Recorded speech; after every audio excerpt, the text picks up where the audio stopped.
My name is Lena Epstein. It's so good to see you again. I'm running to be your next Congresswoman for Michigan's 11th District, and I know we only have a few minutes, so I'll try to be brief in my background and bio and really spend time opening it up for questions. So I come from the world of business. I come from the private sector.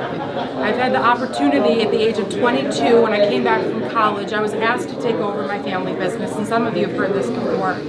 My father is in Port Health, and our business sells automotive and industrial lubricants to car dealerships, manufacturing facilities, quick lubes, and we have a used oil arm. When the recession hit in 2008, I was in my mid-20s, overseeing a business of $100 million in annual sales, and a third of our customers just closed their doors. The other 2/3 closed a shift, closed a building, sold off a piece of the business. So for the 2/3 that hung in there, their business was dramatically reduced. So what did I do? I decided to look under the hood of Washington, D.C.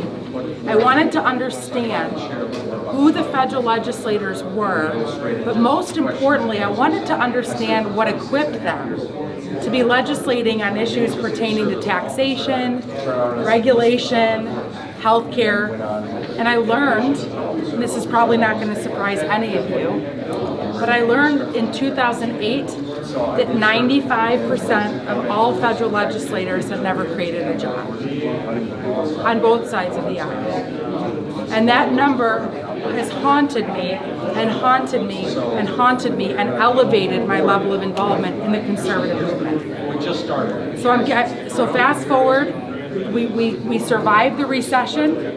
I created 150 jobs between 2008 and 2018.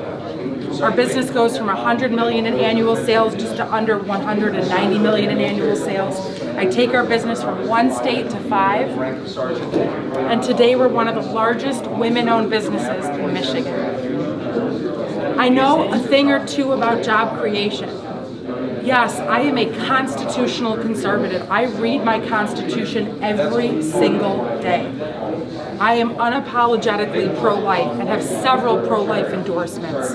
I'm a card-carrying member of the NRA. I'm a red meat Republican. And I would imagine if we compared home cards with a lot of our other friendly opponents, that where we stand on the issues might match to a certain extent. But I'd like to invite you to consider the distinction of my candidacy. I come from the private sector with incredible proven track record of results. I've had to sign the front of a paycheck, and I've had to meet payroll. And I know what it's like for ownership to take $1 a year to keep our business open. I was very excited about Donald J. Trump when he was a candidate. I came out in early support, vocal support, and I was asked to co-chair for the state of Michigan, and we had a historic victory. And that victory was comprised of tens of thousands of volunteers. Not just me, tens of thousands around the state. But he spoke to me because he was a job creator too. And he had a proven track record of not just surviving recessions, but thriving through them. I like my opponents. I'm sure that they all have great ideas and great plans. But respectfully, I believe it's my job creation experience, my private sector orientation, the fact that I truly come from the world outside of politics, that prepares me to serve at a time when we need courageous, brave, resilient, strong professionals serving in the legislature. In our business, we live and die by our customers. We live and die by our customers. Our customers are our life.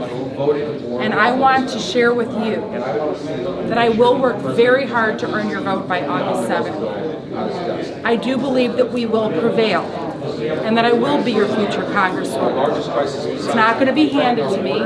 We're going to have to earn it every single day until August 7th and then beyond until November 8th. But it will be my goal to offer you best-in-class constituent services because customer service is at the heart of everything that I am. The United States representative is a customer service position. It will be be my job to listen to you, to ask questions, to hear your complaints, to hear your concerns. And we are open for business. The 11th district is open for business. So I'm going to open it up for questions, and I really appreciate your being here tonight. Thank you. And I don't want that to happen.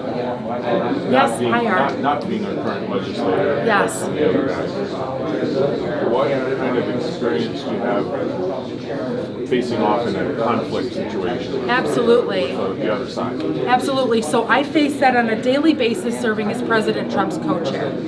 On a daily basis. I was out on the stump in local, and local, state, national, and international media fighting the Democrats.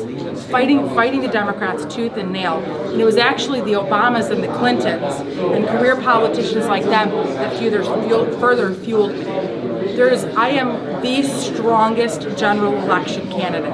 I am ready for the fight against whatever career politician they put up against me. I think my greatest concern for this district would be to put a career politician next to a career politician. I will tell you this, our district, our 11th district, does not want a career politician. I hear that every day on the doors. We are sick of business as usual. We're sick of DC operating like a union shop where years of service and who you're friends with gains you influence and the opportunity to pick your committee. I've said this publicly. I want to be a member of the Freedom Caucus. I want to join the men in the fight to advance a conservative agenda. I cannot be bought. I'm not going for a career. My opponents are career politicians that go from one political job to another. That is the opposite of what I represent. I'd rather Big push for criminal justice reform. Absolutely. Where are you on that? I support criminal justice reform, and I think that individuals that have committed nonviolent crimes should have the opportunity for rehabilitation and re-entry into the workforce. Vesco Oil, for example, has employed people that have had an unfortunate past, but have spent the last 20 years getting their lives together, and they're full-fledged, proud members of the Vesco Oil family. Well, first off, I support legislation in that direction. Medicare, the same as welfare. Yes, please. So some of those swamp videos show up and I'll watch them, and these guys are talking about how you have to raise a certain amount of money and be That's on right. a C-level committee of B. And That's are right. you going to try it for these committees and That's be right. restricted by your need to raise money? Or what are you going to do So about I that? am an aggressive fundraiser. Fundraising is part of every campaign. I spend 4 to 6 hours a day fundraising and the other 4 to 6 hours a day on the doors. I will not be able to overnight change that. The swamp is deep and pervasive. There's no wonder why the 5 richest counties in the country all surround Washington, D.C. What I am willing to do is stand arm in arm with fellow conservatives in Washington, particularly the job creators, and to say that we're not comfortable with D.C. being a union shop. D.C. is a union shop right now. And I think that it's very important as a future legislator to convey the facts to the public. I want you to know, I want the 11th district to know the truth about how DC operates. It's who you're friends with, it's how long you've been there, and how much money you raise for the NRCC. It's not merit, skill, intellect, talent, grit. But I'm determined to fight to make it that way. Thank you. Thank you. Any other questions? Any concerns?